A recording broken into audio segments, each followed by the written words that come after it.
جو اپنے عوام کی ایک طرف تو وہ کہتے ہیں عوام سب سے بڑی طاقت ہوتے ہیں، اور دوسری طرف ہے انہیں اسی طاقت کی منفی کو نگیٹ کر کے تو وہ فوجی جنرلوں کو پکارتے ہیں کہ آپ اپنا رول ادا کریں، مجھے دوبارہ اقتدار میں لانے کے لیے اپنے گڈ آفیسز، اپنا انفلوئنس استعمال کریں۔ تو یہ تو ایک سرین میں سمجھتا ہوں کہ سیاست میں ایک گند ڈالنے والی بات ہے۔ کوئی بھی جمہوری سیاستدان وہ ملک کے ان قوتوں کو جو عوام کے سامنے جواب دہ نہیں ہیں بلکہ سویلین حکومت کے سامنے جواب دہ ہوتی ہیں، ان کو کسی مداخلت کی دعوت دینا یہ تو سراسر جمہوریت کے جو اعلیٰ اور عرفہ اصول ہے ان کی نگیشن ہے۔ مداخلت تو پاکستان میں ظاہر ہے کہ ہم تو یہ نہیں کہتے کہ پاکستان میں مداخلت ہوتی نہیں ہے، یا یہ جو بظاہر بیانیہ فوج نے اختیار کیا ہے کہ جی ہم غیر جانبدار ہیں، ہم نیوٹرل ہیں، تو میں یہ سمجھتا ہوں کہ اگر ایک ایسا ملک جس کے اندر ہے اقتدار میں لانا اور لے جانا، باہر نکالنا، یہ سب ان کے ہاتھ میں، اگر وہاں روایتی طور پر فرض کریں کہ آپ کی آنکھوں میں دھول جھونکنے کے لیے بھی کہا ہے کہ ہم نیوٹرل ہو گئے ہیں، تو اس کو تو ساری پولیٹیکل پارٹیز کو ستائش کرنے چاہیے، اور یہی بات لے کے تو ان کو اسی پہ باندھنا چاہیے کہ ٹھیک ہے آپ نے خود اعلان کیا ہے، so keep it your words. تو یہ تو ہے، اور افراتفری تو ابھی بھی ہے، اسٹیبلائزیشن کچھ بھی نہیں ہے، ڈی اسٹیبلائزیشن ہے۔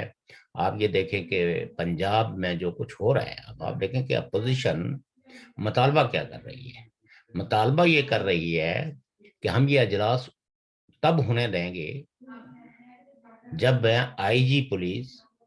اور چیف سیکرٹری وہ آ کے فردن ہم سے معافی مانگیں گے۔ اب یہ دونوں عہدے جو ہے وہ بیسیکلی حکومت کے، یعنی ایک سٹیٹ کے نمائندہ ادارے ہیں۔ اگر کسی شخص نے قانون کی خلاف ورزی کی ہے تو قانون کے دروازے کھلے ہیں، اس کے خلاف ہے وہ کیا جائے، آپ پٹیشن دائر کر سکتے ہیں، لیکن یہ کہ اپنی ایک چھوٹی موٹی پاور کو استعمال کرتے، اور وہ پاور بھی کوئی ایم پی ایز کی پاور نہیں ہے، وہ تو آپ ایک جو بنے ہوئے ہیں اسپیکر، آپ اس اسپیکر شپ کا ناجائز فائدہ اٹھاتے ہوئے اسمبلی کو اجلاس نہیں ہونے دے رہے ہیں، تو ظاہر ہے یہ ڈیسٹیبلائزیشن ہے، اٹس اے کمپلیٹلی پولیٹیکل ڈیسٹیبلائزیشن، جس سے کہ فائدہ یا نقصان جو ہے وہ پولیٹیکل ایلیٹ کا نہیں ہے، اس کا الٹیمیٹلی جو اثر پڑتا ہے وہ عوام پہ پڑتا ہے۔ عوام آپ کے ان رویوں کی وجہ سے بھگتے ہیں۔ تو ایک کھیل جاری ہے ابھی بھی۔ اب آپ یہ اور حد یہ ہے کہ اقتدار کے ساتھ چمٹے رہنے کا اظہار جو ہے وہ نون لیگ کا یا اتحادی جماعتوں کے جو وزیر اعلیٰ ہیں پنجاب کے، انہوں نے کہا چلو جی کمیٹی بنا لیتے ہیں۔ ان کو تو اس پہ ایک سیدھی شٹ اپ کال دینی چاہیے تھی کہ اگر کسی نے کوئی قانون کی خلاف ورزی کی ہے، کسی کے ساتھ زیادتی کی ہے، وہ اپنی زیادتی لے کے تو کورٹ آف لا میں جائے، جہاں آئی جی کوئی ابو دی لا چیز تو نہیں ہے۔ لیکن یہ کہ آپ ایک پولیٹیکل گین کے لیے ایک ایشو کو لے کے تو بجٹ پیش نہ ہونے دیں، تو سیریس بریچ ہے نارمز کی بھی، آئین کی بھی، قانون کی بھی۔ اور یہ چیز اگر ایک حکومت اپنے اقتدار کے لیے برداشت کر لیتی ہے تو میں کہتا ہوں کہ پھر اس حکومت کے خلاف تو نون لیگ کی جو ڈیموکریٹک مائنڈ رکھنے والے لوگ ہیں ان کو بالکل پروٹیسٹ کرنا چاہیے، ان کو کہنا چاہیے شہباز شریف کو کہ حمزہ شہباز کو کہ یہ نہیں ہو سکتا کہ کسی کے دباؤ میں یا وقتی طور پر آپ کی حکومت میں کوئی رکاوٹ اپوزیشن کھڑی کر رہی ہے اور اس کے نتیجے میں آپ سے وہ مطالبے کر رہی ہے جن مطالبوں کی کوئی لیگر، اور آپ کو یاد ہونا چاہیے کہ چیف سیکرٹری نے بھی اور آئی جی نے بھی ہائی کورٹ کے حکم کے مطابق کیا تھا۔ نو ہائی کورٹ کا چلو وہ تو ہم اس بحث میں نہیں جاتے، ہم لیگل بحث میں نہیں جاتے، انہوں نے ان کو کہا ہے کہ ہم اس سے بہتر یہ ہے کہ گھر چلے جائیں گے، لیکن ہم کوئی آ کے انڈیویجولی کسی سے معافی نہیں مانگیں گے، کیونکہ ہم نے جو کچھ کیا ہے وہ کسی بالا اتھارٹی یعنی ہائی کورٹ کے حکم کے مطابق اپنے ڈیوٹیز کو پرفارم کیا ہے۔ اور اگر اس پہ کوئی ایسا قانون ہے جس میں ہم نے کوئی اپنی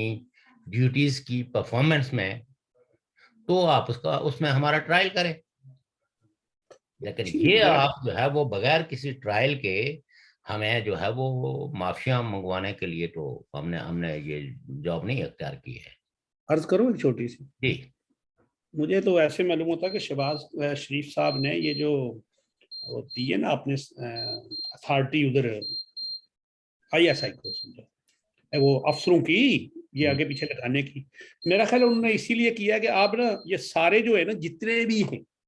یہ ایک ہی طاقت کے منبع کے آگے بڑے بادب کھڑے ہوتے ہیں، تو ٹھیک ہے وہ جب ہوگا تو جو کریں گے وہ کریں گے، افسر انہوں نے لگائے ہیں، اگر کرنی ہے شکایت ان سے کر کے دیکھو۔ سول حکومت کے لیے غلط ہے، بالکل اگینسٹ ہے، لیکن یہ تو شہباز شریف نے جو اس وقت تک کا جو رویہ اختیار کیا ہے کہ ٹوٹلی اللیگل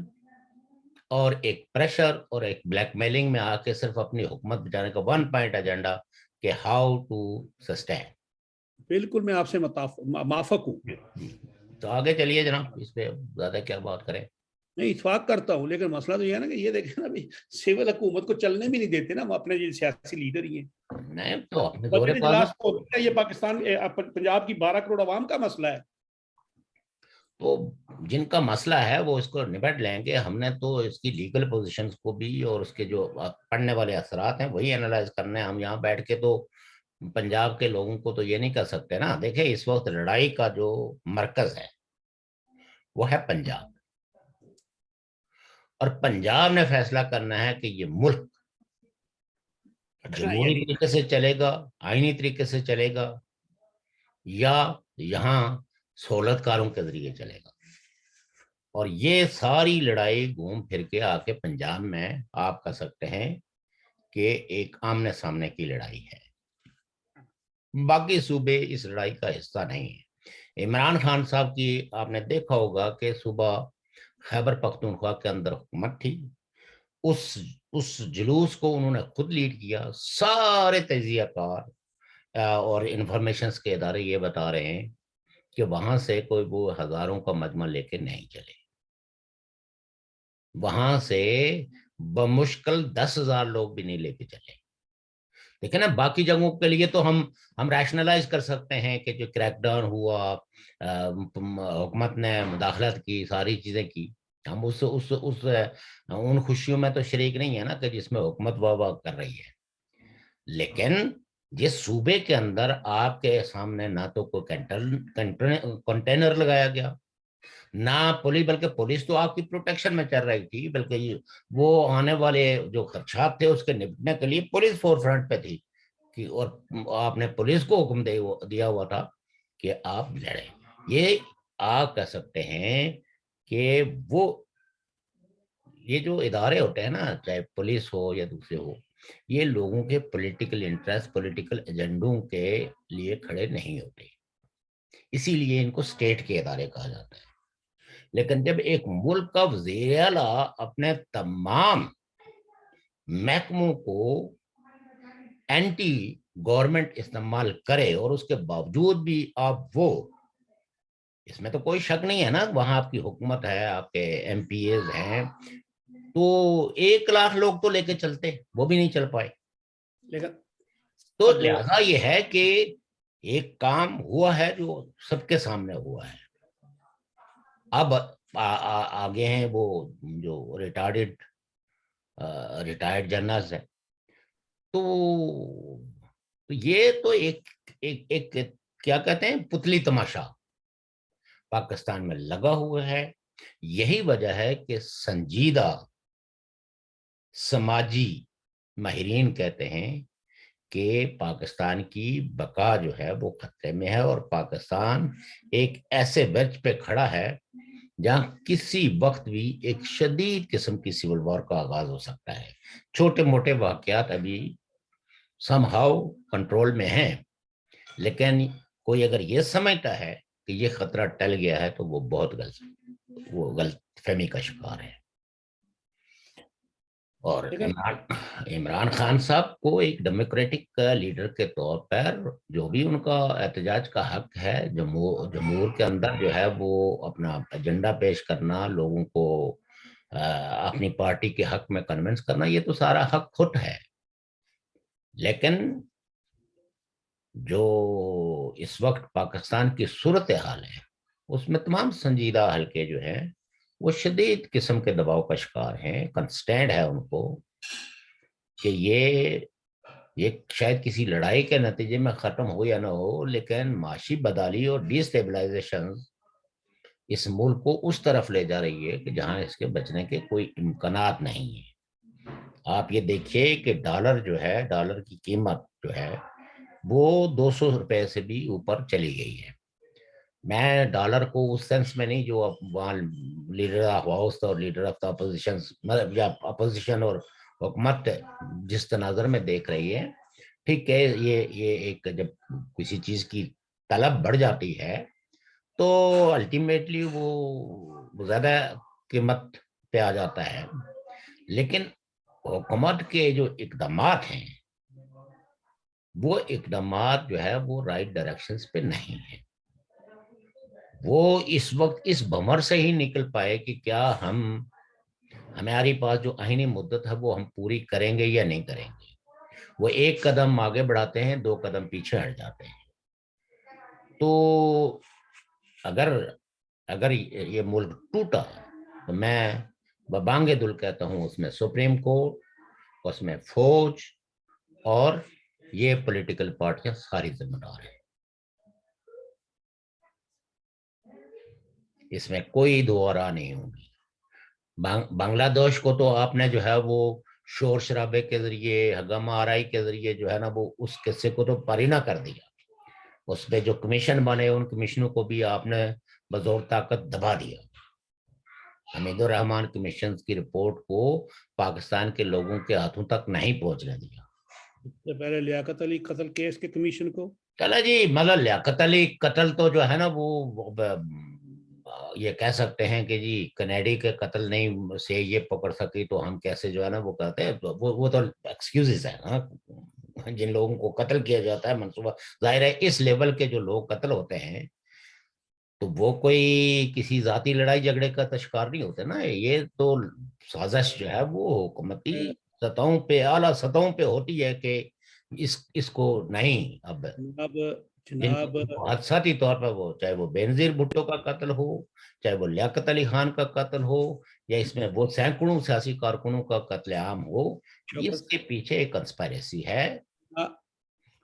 جناب جی یہ واحد مملکت خداداد پاکستان کے قوانین ایسے ہیں، قانون ایسا ہے، سیاست ایسی ہے، قانون دان ایسے ہیں جو مقتول زندہ ہوتا ہے اور اس کے قاتل کو سزائے موت دے دی گئی ہوتی ہے، اور وہ پھانسی پہ چڑھ کے آج بھی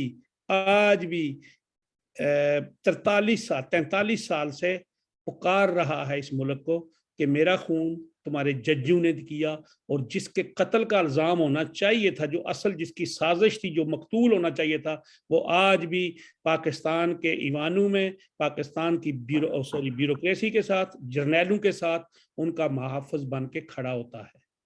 احمد رضا قصوری۔ دیکھیے بات یہ ہے کہ ہر شخص کی کچھ سبجیکٹیویٹی ہوتی ہے، اور اس کے تحت ایک شخص جو ہے وہ تھیمیٹیکل بات کرتا ہے، بنیادی بات کرتا ہے، اور ایک ہوتی ہے موضوعی صورتحال جس کو آبجیکٹو بات کرتے ہیں۔ جی ہم لوگ بھی کہیں نہ کہیں تھیمیٹک بات کرتے ہیں، لیکن موسٹ آف دا پیریڈ جو ہے ہم جو گفتگو کرتے ہیں وہ آبجیکٹو کنڈیشنز کے حوالے سے کرتے ہیں۔ اب آپ یہ دیکھیں نا کہ جو مذہب کا جو ناجائز استعمال ہے، کیا کسی بھی، اور خاص کر کے پاکستان نے اس کے استعمال کے بارے میں کبھی سوچا؟ نہیں۔ ہمیشہ مخالف کو دبانے کے لیے، کچلنے کے لیے مذہب کی لاٹھی کو استعمال کرتے ہیں۔ جس ملک میں کوئی آدمی بھی مذہب کے خلاف نہیں ہے لیکن پھر بھی مذہب کے نام پہ ہی لاٹھیاں چلاتے ہیں۔ اور دوسری بات میں جو کہنا چاہتا ہوں آبجیکٹیولی، ایک تھیمیٹیکل ہے، ایک آبجیکٹیولی ہے، کہ فرض کریں آپ اور میں بحث کرتے ہیں مکالمے میں، کہیں ہم وہ آداب ملحوظ نہیں رکھ پاتے، تو ایسا نہیں ہے کہ ہم کسی شخص کی بات کو پکڑ لیں۔ یہاں طنز میں بھی لوگ گفتگو کرتے ہیں، ساری چیزیں دیکھنا یہ ہوتا ہے کہ کیا کسی کی انٹینشن کیا ہے، اس پہ ہنگامہ آرائی کبھی بھی مسلمانوں کو سرو نہیں کرے گی۔ مولویوں کی تو چند دنوں تک بھی واہ واہ ہو جائے گی، کیونکہ آبجیکٹیولی اگر ہم دیکھیں تو مذہب اسلام کا استعمال جو ہے وہ مقامی رجت پسند حکمرانوں اور عالمی طاقتوں نے اپنے معاشی اور اپنے دشمنوں کے ساتھ نپٹنے کے لیے استعمال کیا۔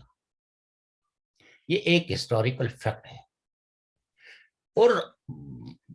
مصیبت یہ ہے کہ جو لوگ بھی مذہب کو اس کے درست تاریخی پس منظر میں دیکھتے ہیں، ان کی بات کو کوئی دھیان سے سننے کے لیے تیار نہیں ہے، چونکہ ہر آدمی وہ اس بات کے لیے آپ کو مجبور کرتا ہے کہ آپ اپنے منہ سے آگ اگلیں، آپ اپنے منہ سے نفرت اگلیں، آپ دوسرے کے ساتھ مکالمہ کرنے کے لیے، بحث کے لیے تیار نہیں ہوتے۔ اور اگر خدا نہ خواستہ ایک نان مسلم آپ سے بحث کرتا ہے اور وہ لفظوں کا چناؤ درست نہیں کرتا، مجھ کو کرنا چاہیے، کیونکہ جب مذہب کے پر کوئی بات ہو یا مذہبی جو دوسروں کے عقائد میں بہت مقدس ہستیاں ہوتی ہیں، تو ان ہستیوں کا نام لینے میں، ان کو موضوع بحث بنانے میں، تاریخ کے تناظر میں، پس منظر کے، ہر معاشرے کے کچھ اپنا پس منظر بھی ہوتا ہے نا، کچھ اس علاقے کی جو ٹریڈیشنز بھی ہوتی ہیں۔ تو ہم اگر ایک دوسرے کو سمجھانے کے نقطۂ نظر سے بیٹھے ہیں تو یقیناً ہمیں ایک دوسرے کو سمجھا پائیں گے، نہیں تو کم از کم ایک کنسنسس ہوگا کہ ہماری بحث جاری رہے گی۔ لیکن اگر ہم بیٹھے ہی ایک دوسرے کو ہرانے اور جیتانے کے لیے اور ایک دوسرے پہ طنز اور شدت کے گولہ باری کریں گے تو یقیناً ہم کوئی مذہب کی خدمت نہیں کرتے، ہم کسی ٹریڈیشنز کا احترام نہیں کرتے، ہم ان مقدس ہستیوں کے نام پر دراصل کوئی اپنے ذاتی بغض اور عناد کا یا کہیں نہ کہیں کسی نہ کسی کی سہولت کاری کر رہے ہوتے ہیں۔ اور اس سہولت کاری کا فائدہ کیا ہے آپ کے مذہب کو؟ یعنی اگر آپ پرافٹ کی اخلاقیات کو ہی پڑھ لیں، آپ پرافٹ کا رول اپنی سوسائٹی کے اندر نان مسلموں کے ساتھ ہی پڑھ لیں، اس حدیث کو تو ہم بیان کرتے ہوئے بڑا جو ہے نا جھوم کے بات کرتے ہیں کہ وہ عورت جو ان پہ کوڑا کرکٹ پھینک کرتی تھی ان کی تذلیل کرنے کے لیے، اور جب وہ بیمار پڑ گئی تو اس کو دیکھنے کے لیے چلے گئے، لیکن یہ جذبہ آپ خود اپنے اندر کیوں نہیں پیدا کر پاتے کہ اگر ہمارے پروفٹ کی یہ برداشت تھی تو اگر کوئی آدمی آپ کے سامنے تخاطب میں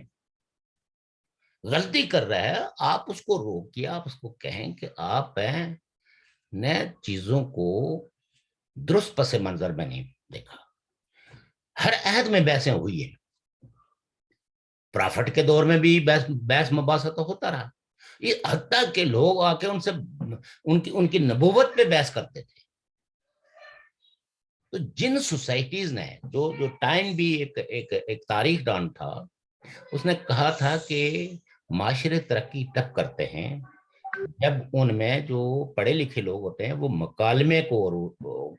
فروغ دیتے ہیں، ایک دوسرے سے گفتگو کو، اور گفتگو کے نتیجے میں کنسنسس بلڈ کرتے ہیں۔ آج تو ساری نیشن سٹیٹ کے اندر ایک قانون موجود ہے کہ کوئی شخص بھی مذہب کی توہین نہیں کرے گا، وہ ابیوز نہیں کرے گا۔ جو کرے گا تو اس سے قانون کے مطابق نپٹا جائے گا. لیکن ہم قانون کی طرف یعنی سزا اگر کسی کو دینی ہو, جزا کسی کو دینی ہو, کسی کو ریمیڈی دلانا ہے. میں کل بھی ایک ٹویٹر سپیس تھا, اس میں نے ایک ہی بات کی کہ ہم جس عہد میں رہتے ہیں اس کو نیشن سٹیٹ ایرا کہتے ہیں, اور اگر کسی کو لگتا ہے کہ کسی عدالت نے ان کو جو ہے کسی عدالت میں کسی کو انصاف نہیں ملا ہے, تو وہ یونائٹڈ نیشنز کے سینکڑوں ادارے صرف انسان کی حق کو پروٹیکٹ کرنے کے لیے بنے ہیں. حتیٰ کہ کسی ملک کی عدلیہ, وکلا اور صحافیوں کے تحفظ کے لیے بھی ادارے موجود ہیں. اور اگر آپ جا کے اپنی پٹیشن ان اداروں میں فائل کریں تو وہ چونکہ اسٹیٹ آنسریبل ہیں ان اداروں کے سامنے, سگنیٹری ہیں. یہ انٹرنیشنل کورٹ آف جسٹس جو ہے وہ بنا ہی اس لیے ہے کہ اگر کوئی اسٹیٹ اپنے کسی شہری کے ساتھ امتیازی برتاؤ کر کے اس کو غلط طریقے سے سزا دیتی ہے تو دوسری اسٹیٹ اس کیس کو لا کے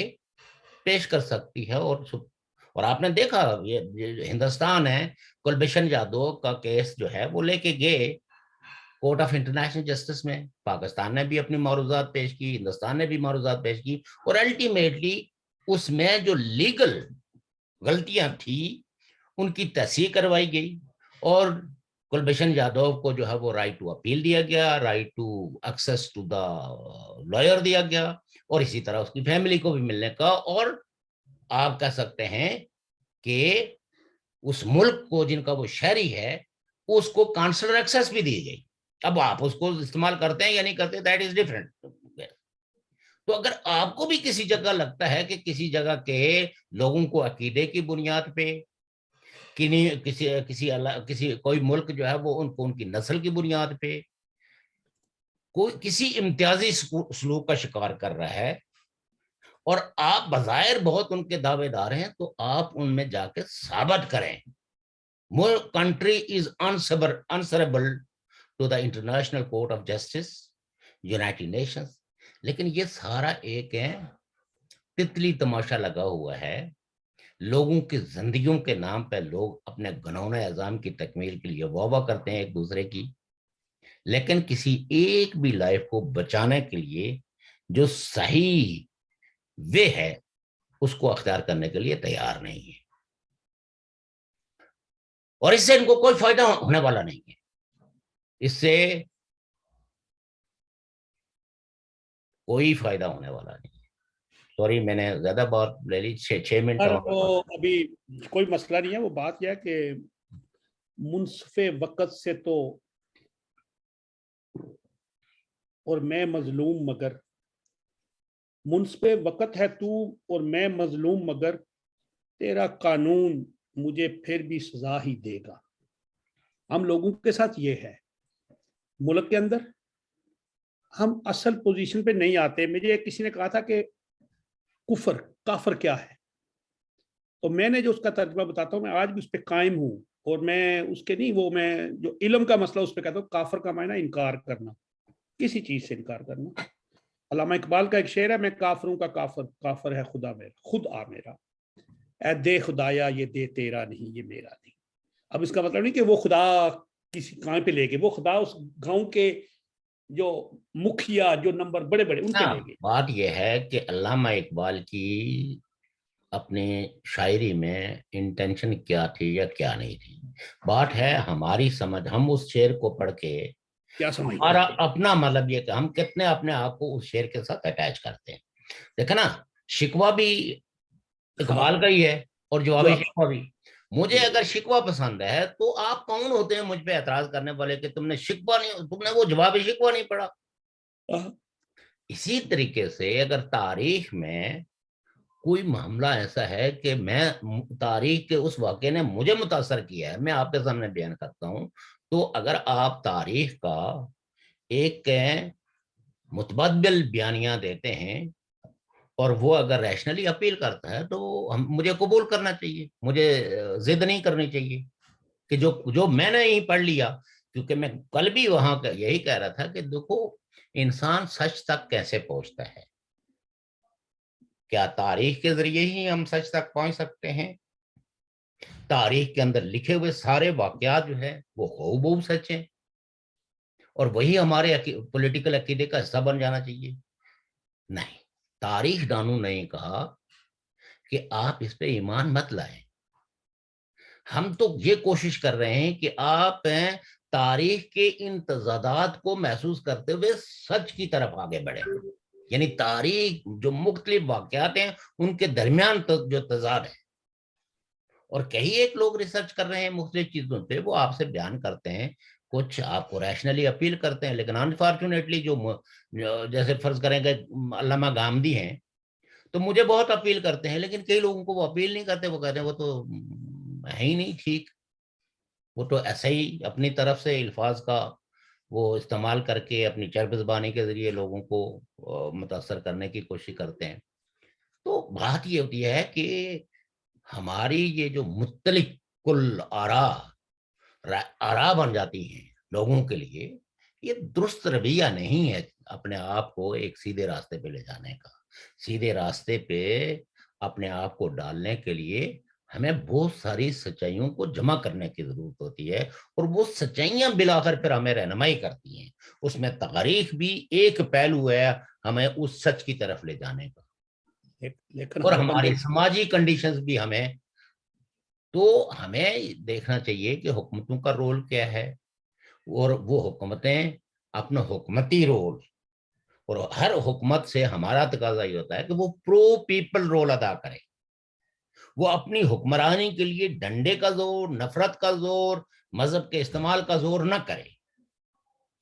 بلکہ یہ دیکھے کہ میری ریاست کے جو باشندے ہیں,